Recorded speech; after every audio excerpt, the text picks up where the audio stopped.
meeting started. Anybody got any prayer requests? Somebody needs prayer today. You know I'm not the only one that's had a whole week. Yeah, I got a buddy of mine.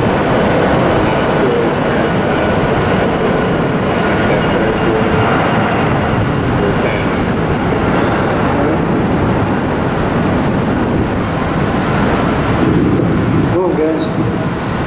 God is with us. Just like to pray for all my family and friends this holiday season, and God keep them safe and bless them. Sure.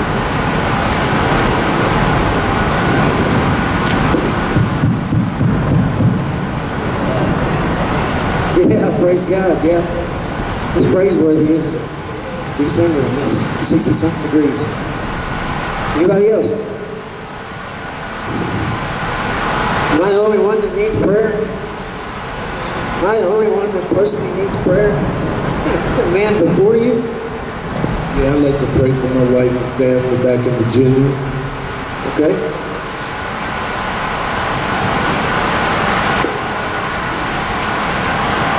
Somebody's asking, somebody's hurting, man.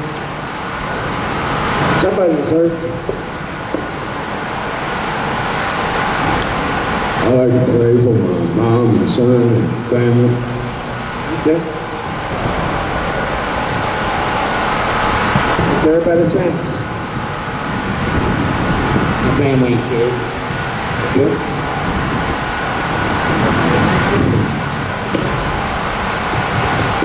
Yep. All right, buddy. Long food. Okay. Thank you.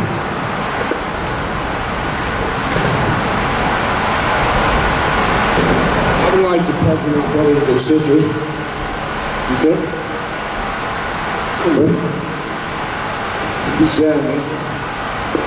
So there's one over here. I just like you to pray for me, but I'm at the hill place, but my last day there is Friday. I'm moving out on Sunday, so to keep me in prayer. Yeah, it's a big transition, but back in the world.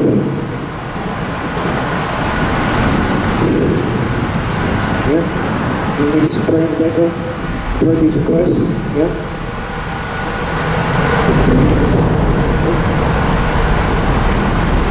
Can we bow our heads? Father God, in the name of Jesus and in the name of the Holy Spirit, I just ask you to continue to bless this ministry, the pastor and his wife. I ask you to bless all the brothers and sisters that's here. I ask you to bless them in their prayers and all the prayers that were requested. And I just like for this ministry to prosper. In the name of Jesus and in the name of the Holy Spirit, I pray this prayer. Amen. Amen. Good stuff. You know, I don't know, guys, there's so many, I meet so many people, and there are, it's hard not to talk about what we do, because this is my life. This is my life. This work. This is my life's work. It's not something I just do on Sundays. And so it's hard not to talk about it. I try not to talk about it, like, look what we do, this is what we do, we. I try not to do that, because I don't want that to be the forefront. But in the course of any conversation that I have with anyone, one of the first things they recognize about me is the wisdom of God and the knowledge of God. And many assume correctly immediately, I must be a Christian, I must be, or I should be a preacher, or some other such thing that they say, and I say, well, it's funny that you say that, because this is what we do, And there's so many people that's like, oh man, that's great, what can I do? Can I help? I'll come, You never see them. You never see them, and that's okay. I'm not hating at all, not in the slightest. As a matter of fact, truth be told, I'd much rather do this on my own, with just my wife and God, a lot less stress that way. You know what I'm saying? Everybody's got their own ideas of how things should be done. It just seems like a lot of squabbling. My wife and I have been doing this for a very long time. We know the routine, man. We know what works and what doesn't. Not to be, not to be like,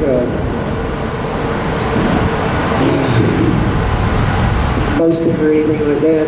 Not at all. It's just, when you have experience with something, you know things. Yeah. And so I'd much rather work that way. But if God wills it, if God wills it, then who am I to buck God's will? But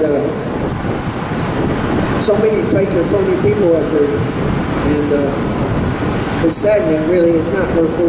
Like as in hurts my feelings that they don't keep their word, or they have no commitment about them, or they got no manhood about them. You know what I'm saying? It's not a personal attack against me, but it is saddening because as much as I want you to believe there are other people in this world who are like me, the more I wish to believe this, the less of them that I find. And I don't know why that is. Because I know I'm not special. I know I'm not some kind of uppity, high up person better than everybody else or whatever else. I know this. Cannot be true. I'm a humble man. I'm a lowly man. I'm a man of ill repute. I'm a man of great sin. And so, I try to remain humble in this respect. But at the same time, I'm constantly seeking my brother. And I know that if I love the Lord, and if I love the Lord the way the Lord tells me to love Him, which is written for us, then I know what to look for in other people. We all should know this. Yes? Yes. And I've yet to find them. I found some that's close, perhaps, maybe on their way. Who knows? You just can't know the insides of a man. You can't know his heart and mind, whether he be true or not. Whether the Lord truly walks with him, or the Lord is strengthening him, or if he's just faking the front. Just it's something that you cannot know, And this is part of the struggle.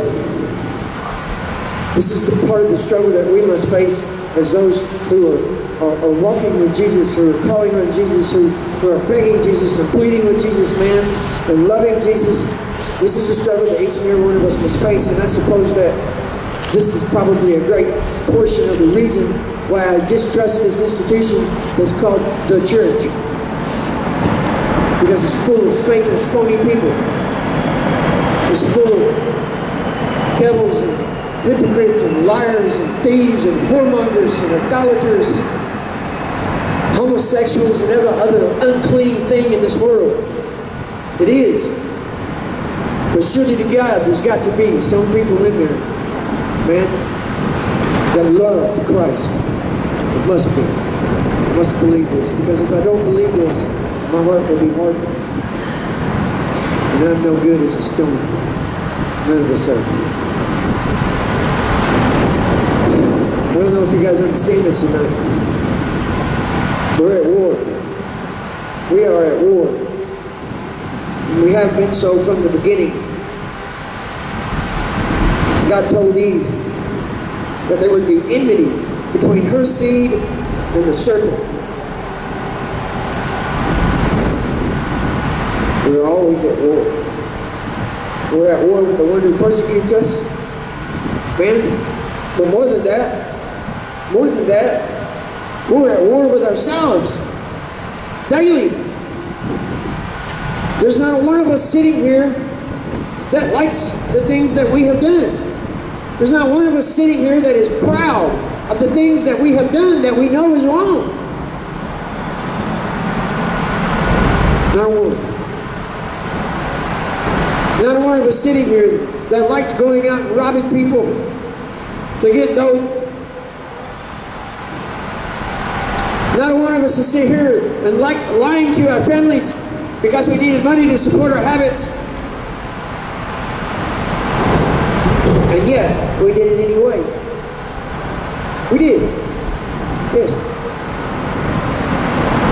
And so the struggle is real. And I think that what we must identify is the struggle, what it is, and why it is. Because it's real. It's real. It's real for all of us. And I think that Paul made it quite plain to us, this struggle, and what it is, and why it is. This is Romans chapter 7. We start with verse 14. Well, we know that the law is spiritual, but I am carnal, sold under sin. For that which I do, I allow not. For what I would, I do not. But that I hate, that is what I do. If then I do that which I would not, I consent unto the law that it is good. Now then, it is no more I that do it, but sin that dwelleth in me. For I know that in me, that is, in my flesh, dwelleth no good thing.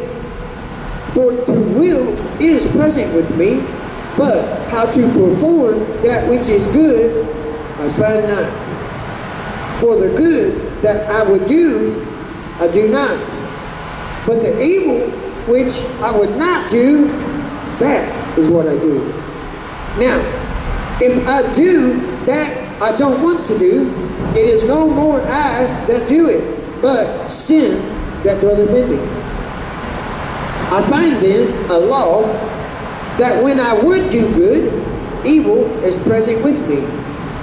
For I delight in the law of God after the inward man, but I see another law in my members, my body, warring against the flesh of my mind and bringing me into captivity to the law of sin which is in my body.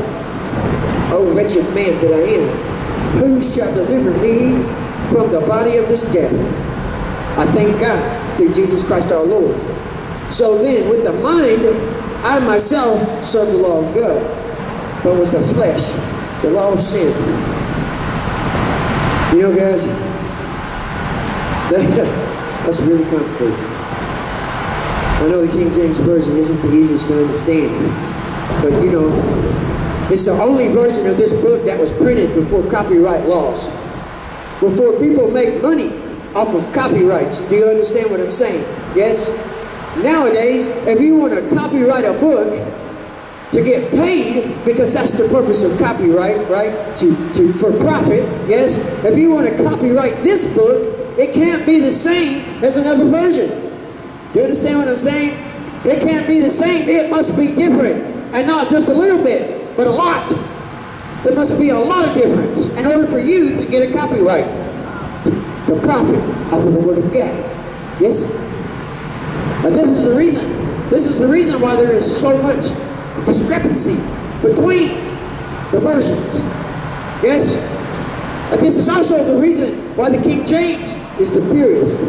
Because it was written not for profit, but for edification and glory. I know it's not the easiest to understand. I understand this. But I also know that fear of God is the beginning of all understanding. And if you wish to understand the Word of God, you must fear God. Yes? And pray for understanding. He will give it to you. I know I'm not the only one that can gain understanding from the King James Version. Yes? Remember this. So it is complicated. That is a very complicated passage that Paul brings to us. But really it's not. What is he saying? What is he really saying here? He's saying there's two parts of him, isn't there? There's the part of him that wants to do good, yes? And there's the part of him that wants to do evil. To do things that's not so good. And he finds that the part of him that wants to do good does not win very often. That more than often, he ends up doing the things that is not good. The things that he really doesn't want to do. And I think that's profound. That a man like Paul, the hardest working man in Christendom, could admit. You don't think Paul's the hardest working man in Christendom, brother? Oh, he is. Don't you know that 80% of the New Testament is written by Paul? The miles that this man traveled on foot, the beatings, the stonings, the hangings, yes. Did it make it better than the rest of the disciples? No. No. God is not a respecter of a person, and He's not a respecter of sin. Do you understand what I'm saying? He does not hold one in higher esteem than another. nor does he hold one in lower esteem than another. For we are all equal. For we are all one in Christ Jesus. Christ Jesus is the only good, and it's him that we must be like. And if we are like him, then we're just as good as him in God's eyes. This is the reason why we shall share in the inheritance. Yes? Equally. Equally. Okay. So Paul's got some problems, man. He's got some problems. And he doesn't understand how it is that he can do good. He does not understand the way to do good. He wants to do good, but he doesn't know what good is. He said the will to do good is not present in me. Why would he say such a thing? Why would he say this? Haven't you ever done something good for someone? Yeah. How about your loved ones? Yes? Yeah. I mean, especially your loved ones, the ones who love you. Yeah? But how many times have you messed over someone who loves you? Yeah? All right. There's a struggle. There's a struggle, man. There's a war. It's a war. It's not just a struggle. It's a war. The desire to do good and the desire to do evil. Every single person experiences this. But not everybody knows what good is. Some people think they know what good is. You know? Yeah. Some people think they know what good is. And some people call themselves good. Lots of people call themselves good. Oh, I've heard it many times. I've been the butt end of many rebukes. Well, you know, I'm basically a good person. I've never stuck a needle in my arm like that guy. Oh, he's a lowlife. Yeah, all right. Even now, I'm not good because of something that I do. Yeah, all right. At least do something, and that's okay. I'm not trying to be good. I'm trying to be obedient. There's a difference. There's a difference. There's a way that seems right unto a man, but the end thereof leads to death. Remember that. There's only one good, and that's what's obedient. Paul said that Christ knew the way. Christ knew the way to what is good. And earlier today I told you that if you thought there was good, if you saw good in me, or if you think that I'm good, it is not I. And Paul tells us this plainly, that it is not us who does good, if we do good, but God who is in us, Jesus who is with us. It is they that do the good. John chapter 14, Christ says, he who loves me will keep my commandments, my words, my sayings. And he will be loved of my Father. You know, it is quite popular today to say that God loves everyone. Isn't that what they say? God loves everyone. We need to accept these people. We need to say that they're okay. We need to have them among us. Yes? They say God loves everyone. But that's not what Christ said. That's not what Christ said. Christ said those that keep his commandments are loved by God. Yes? And I suppose because of John 3:16, when the word says that for God so loved the world that he gave his only begotten Son. Yes? Yes? For God so loved the world, not individuals. You understand? God loves those who love Christ. Make no mistake. But at any rate, Jesus said that those of us who love him will keep his commandments, his words, and his sayings. And because we do this, he and the Father will come and make their abode with us. They will come and live with us, within us. Do you understand what I'm saying? We live in this flesh. We inhabit this flesh. This flesh is our house. This flesh is our sanctuary. This flesh is the temple. If God chooses to dwell within you. Yes? What Paul tells us? The body is the temple? Yes? Okay, because it's God's dwelling place. If you love Christ, it is God's dwelling place. And they said that they would manifest themselves. Judas Iscariot, not the traitor Judas Iscariot, but another Judas Iscariot, asked Jesus how it was that he would manifest himself. Yes? And we know that the manifestation is the good that we do, because the will to do good is not present with us. It's just not. And I suppose the reason that is, man, it's called self-preservation. Yeah? Everybody understands what self-preservation is? Yeah? Self-preservation, man, it's all about me. I gotta live. Huh? I gotta eat. Yeah? I gotta have warm clothes, man. I gotta have gloves. I gotta have a toboggan. I need that. This is what's programmed into us. You can call it instinctual if you want. It's like an instinct.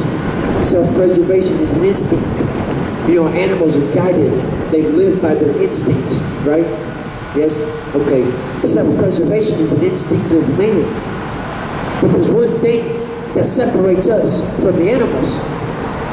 And it's that we have a will that we can exert over our instincts. It takes something to do this. It takes love to do this. Man, it does.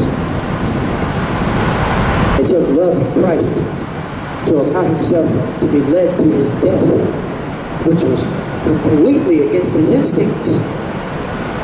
How many of you have been accused of wrongdoing and did not protest your innocence?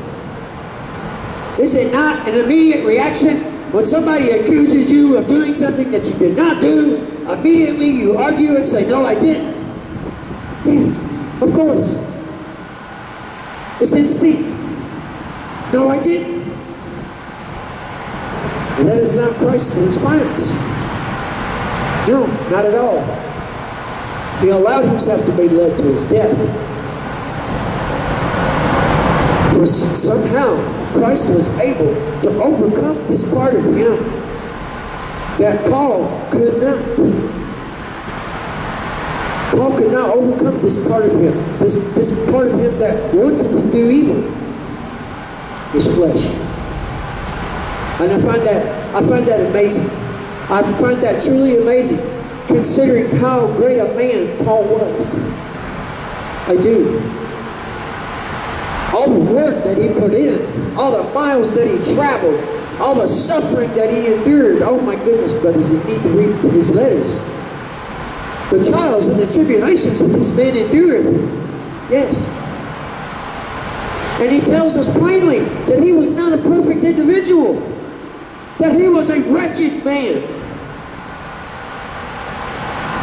And many call him good, or the greatest even. I find that amazing.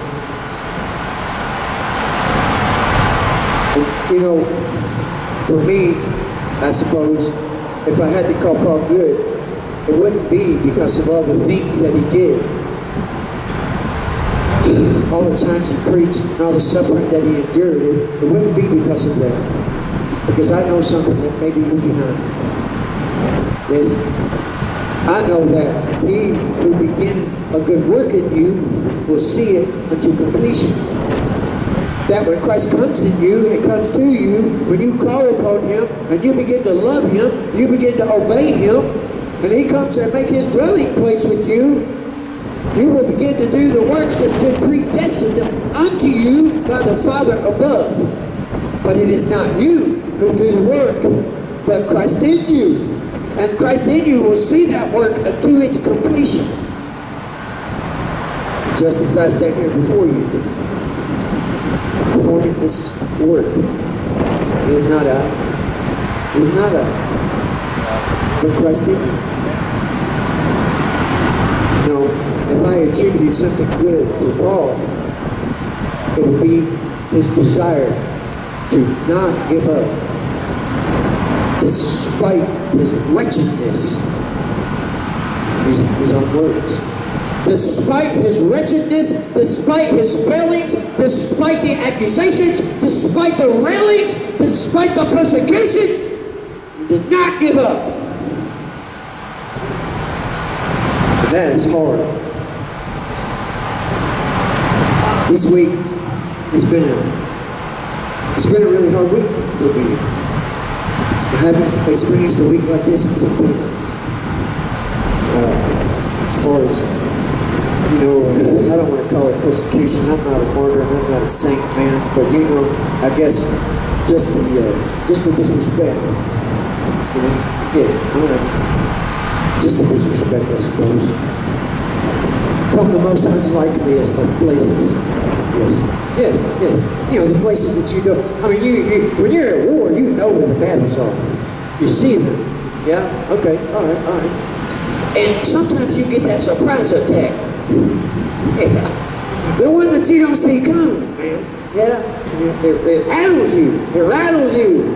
Yes. But with patience and a cool head, you recover. Yes, of course. Sometimes it's difficult. It's not an easy war, guys. This is not an easy war. Without doubt. There's two laws. The will to do good, the good that Paul desired to do, was the law of God. You see, the commandments, thou shalt not, yes, or the things he tells us to do. This is what was good. This is what is good. This is obedience. This is the only good. There are many things in this world that people call good that is not good because it is not obedient. Yes? Yes. And there is obedience that many people call wrong. But they say it's not good. You cannot listen to that. There is only one way, and that is loving God and keeping His commandments. Man, wholeheartedly. Not a little bit. Not just the ones you agree with. Not just the ones that make you feel good. But all of them. All of them. But there's another law. There was another law. There was a law of his flesh. And that was his pleasure principle. Anybody ever heard that term before? The pleasure principle. Your body, your flesh is made in such a way that there are things that pleasure your flesh, that make it feel good. Any of us that's been on drugs know this. Yes? Yes. That's the reason why we use them. It makes our bodies feel good. It's the reason why we drink. It's the reason why we do many things. Because the body enjoys it. There is joy for the flesh in these things. Yes. But that's not obedience. It's not obedience. When you think about the things that this pleasure causes you to do, am I the only one that stole to get my dough? Am I? Think about this. The disobedience that it causes. I didn't like my guilt. I didn't like my shame. I didn't. In fact, it was the heavy burden of this is what caused me to call out upon the Lord to forgive me, to deliver me. Because I did not want to walk in this world living part with that burden. I could not. I could not. Two laws. The law of God and the law of flesh. The law of God is obedience. And I don't know how many of you have ever tried to keep God's commandments. Or maybe you were in a situation where someone had asked you the truth and you gave it to them. I know you I'm sure I'm not the only person that's ever told the truth. But the pleasure, the joy that comes from being obedient is overpowering. It's overpowering. It's the same reward. It's the same response that your flesh gets when you use it. Yeah, it is. And, you know, I think God made it that way for a reason. He made it that way for a reason. You know, we got two choices in this world. We do. You can choose the things of this world for the here and now, or you can choose the things of God for the hereafter. Yeah. You can choose to love God, or you can choose to love yourself. And it's this choice, it's this war, it's this battle, man, that makes up the struggle between the choice of yourself and the choice of God. The choice of things of this world for the here and now, or the things of the hereafter. And I know we don't understand this immediately. We don't begin with this knowledge. And it takes much long doing to even contemplate such a thing. Man, much guilt, much shame. But it's necessary. It's necessary. And so you see the war. He says that the law of sin dwelleth in his flesh. And there's a reason for this. There is a reason for this. Christ came to this world. He was a blameless and righteous man. He committed no sin. He died a sinner's death, though he was not a sinner. And he gained victory over his death, over his sin, because he was blameless. Now, this law of sin that's been trapped in Paul's flesh is there because Christ put it there. Christ put it there. It's by his victory over sin that sin has been condemned to the flesh. Sin has been imprisoned in your flesh. And that don't make no sense. Not at all. It's like, why would he curse me like that? Why would he curse me like that? It's not a curse. It's a blessing. It is a blessing. Because it's because sin has been condemned to the flesh, that the law of sin dwelleth in the flesh, that we can be free of sin. Because we can be free of this body. We can't. Not today, maybe. I don't think it's going to happen today. It could, I suppose. It could. Yeah. But I don't think it's going to happen today. But we can't be free of this body. And thereby be free of sin. Because sin is condemned to this flesh. And this flesh cannot inherit eternal life. But what you are, the soul within, can. And it's because of his victory. It's because of this condemnation that we can be free of it. But in the meantime, there's a war going on. Yeah? There's a war going on, man. There's a war going on between you and your spirit, what you know to be right, what you know to be good, what brings joy to your spirit and not to your flesh. And you, the pleasure that comes to our flesh. This is the war.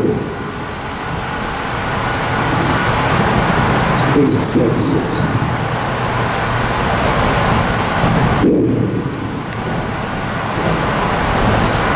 Does everybody here know that we're all soldiers? Does anybody here not know that? That we're all soldiers of Christ? Yes? That we're all under orders? Yes? That we are all participating in a war that we cannot even see. This is right, man. Okay. Ephesians 6. Chapter 10. Finally, my brethren, be strong in the Lord and in the power of his might, which is his spirit. Yes. Put on the whole armor of God, that ye may be able to stand against the wiles of the devil. For we wrestle not against flesh and blood, but against principalities, against powers, against the rulers of the darkness of this world, against spiritual wickedness in high places.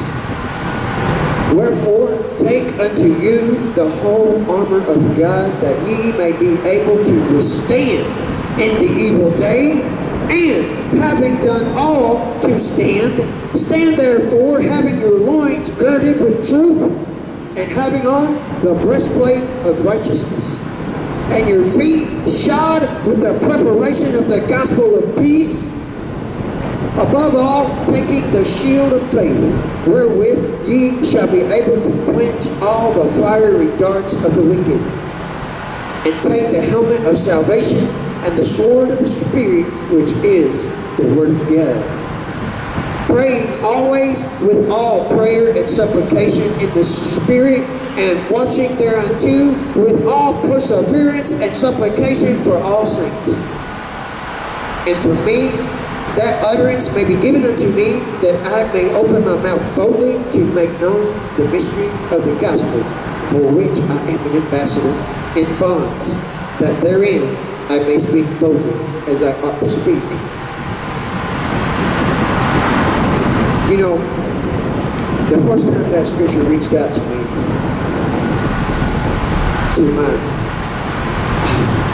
to my desire to be a warrior, yes, when I was in prison. Yeah, alright. I was a Viking. And you guys ever been down, you know, a Viking? I don't know, there seems to be two Vikings in town. When I was down, a Viking was one of those hard guys, you know, I wasn't afraid to go to the hole. Yeah. But I went to one place and they said a Viking was somebody that didn't take a shower. Well, okay, I took showers. Yes. But I was a warrior. I felt that way, you know. And that was when the scripture reached out to me. I don't know. But the important part of this, he said we wrestle not against flesh and blood. Now, Paul tells us that there is a law in our spirits, in our flesh. And he's also telling us that our war is not with flesh and blood, but against powers and principalities. Yes? The rulers of wickedness in high places. There's a war raging around us and we can't see it, brothers and sisters. We cannot see it. It's there. We can't see it. Elijah's assistant, after Elijah went up to heaven, Elias became the prophet of Israel. And Elias has an assistant. And they were in a city. And this city was being surrounded by an army. The city was getting ready to be attacked. And Elias' servant was scared. Was scared, you know? Yeah, they were fixing to be overrun. He was scared. He didn't want to be captured and tortured. Yes, he didn't want to be cast into prison or killed. He was scared. But Elias, he wasn't scared. He wasn't scared. Because there was something Elias knew that his servant did not. Furthermore, there was something Elias could see that his servant could not. Yes? And Elias prayed to God to open his servant's eyes so that he could see what he saw. And God did. And God opened Elias' servant's eyes. And Elias could see. And Elias' servant could see the army of the host of heaven that has surrounded them. The multitude of angels, of God's warriors surrounding him. Yes. And you know, I'll be quite honest with you, I have had that prayer often on my lips and in my heart to see that heavenly host, man. As we sit here right now, the enemy is fortified and around us, wanting to attack. Because we're here. We're here in the presence of God. We're here speaking on his name. We're here to receive of him. And they know this. And they want to infiltrate. They want nothing more than to destroy, to rob us of that which is good, to rob us of the word of the seed of God that is planted within us. But they got a problem. there's two of God. Yes. Don't you know that when Satan was cast out, he took a third of the angels with him? Yes. How many does that leave behind? 2/3. That's right, brother. So there's two of them for every one of those. Do you understand what I'm saying? They're outnumbered. They've lost already. Do you understand? We have won already. The battle is already won. We already have numbered. If you number yourselves with God, you must take up this armor of God, guys. You must. It's necessary. It's necessary. We have too many enemies.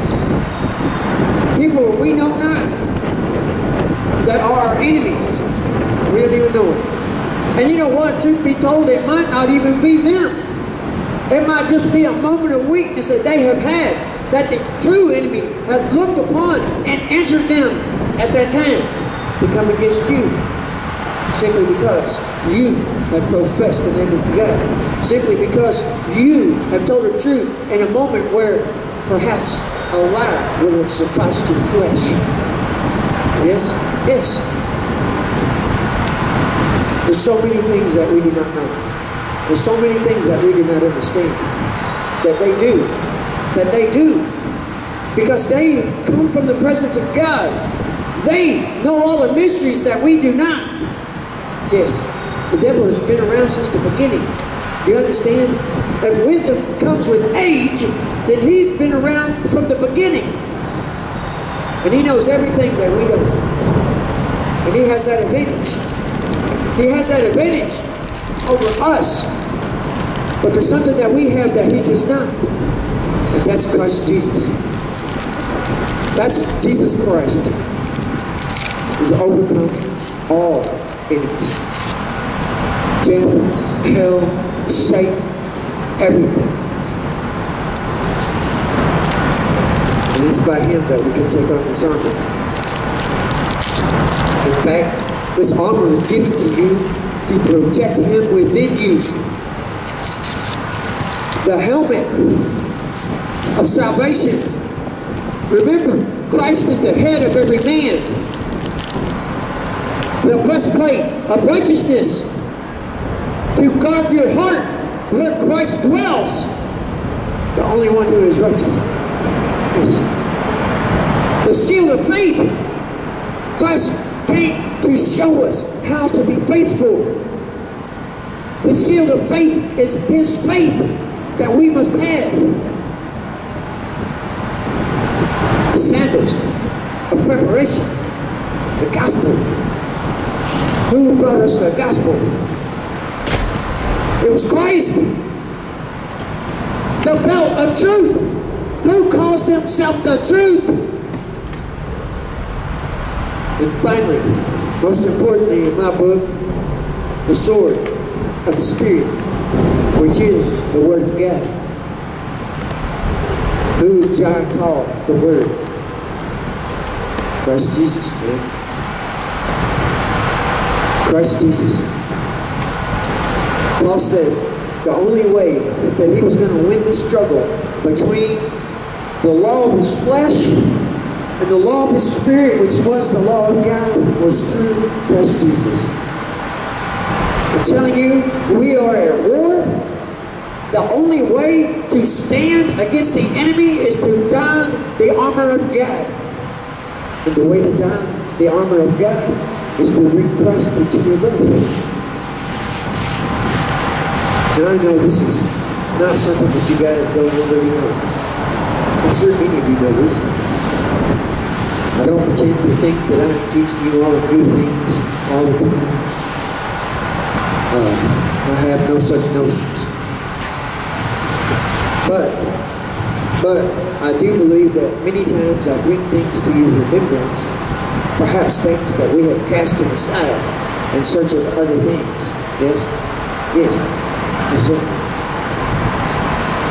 And today I remind you that though you may stumble, and that though you may do things that maybe are not good. Though you may lose a battle, yes. Though you may give to temptation, man, yes. Though the struggle is real, it is not a reason to quit. Just because somebody points out your shortcoming, whatever it may be, yes. Just because people ridicule you, because they saw you down here some Sunday shaking your head in agreement with something that was said, yes, and then you've gone and fell in the very thing that you agreed in, yes. These are not reasons to quit. No, brothers and sisters. No, these are reasons to sojourn on in earnest, in faith, in trust, in love, in power, in strength, in might, in desire, in love. Because we must remember that it is not us. It's not us, but God in us. Not just the spirit of life that He gave to us, but He Himself that has come to dwell with us because we have called on His name. It's real, guys. And I told you a few weeks ago that someday, the day that we're standing before Him, when whatever blindness it is removed from us, and that we are able to see how it was that God was with us this whole time. Yes, I told you that when that happens, we must remember that He is with us always, always, even in our shortcomings. You understand? It is never a reason to give up. There is never a reason to give up, no matter how you stumble or how you fall or who points their finger at you. It is not a reason to give up. Because it is not about you. Not at all is it ever about you. It's about God in you. It's about Christ in you. About Christ with you. That is all it will ever be about. Except perhaps the day that we're standing with Him. The day that we're standing with Him. The day that we're sitting at His table. Yes? And He will make it about us on that day. It won't be our choice, but His. Yes? Because if we're sitting there, it's because of Him.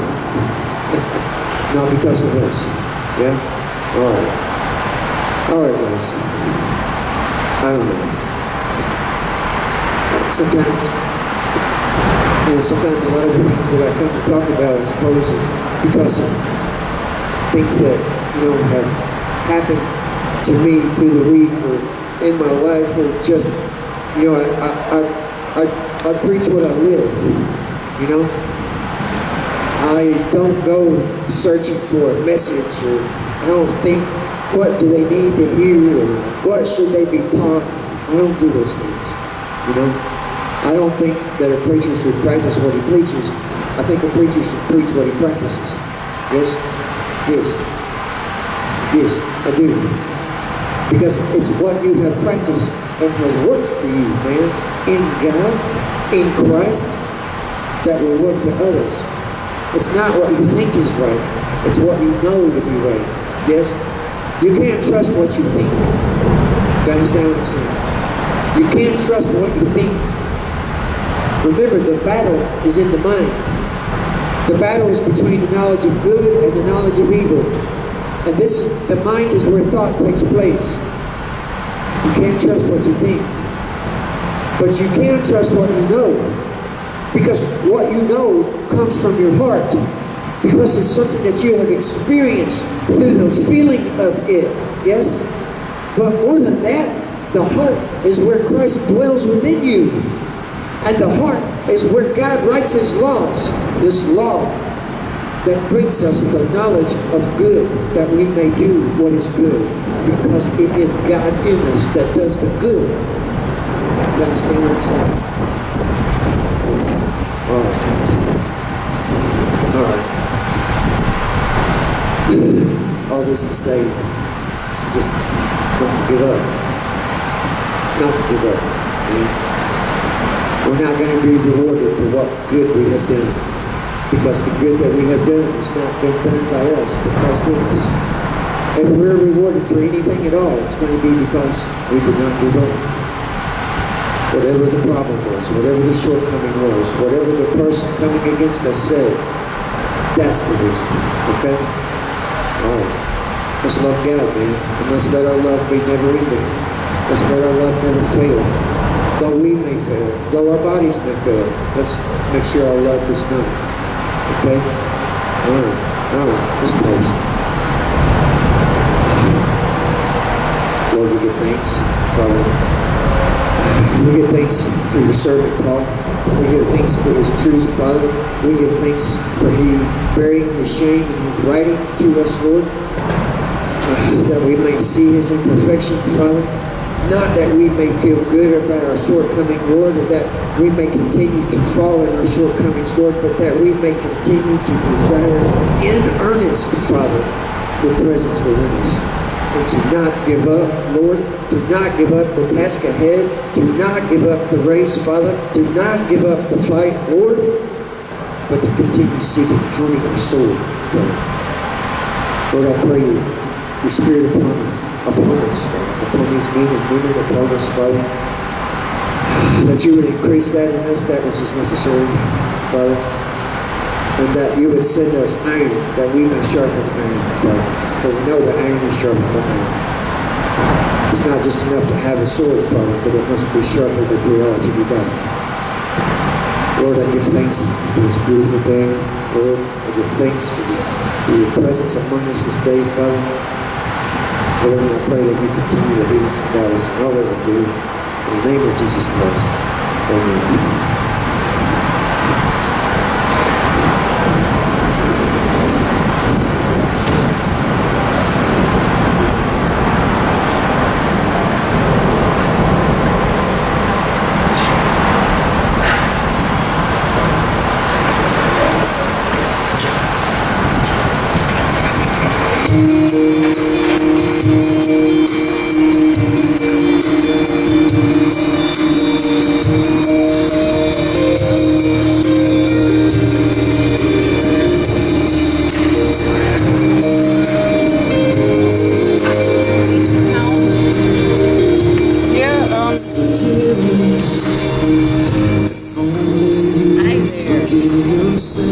You've been made, but you're still standing with her.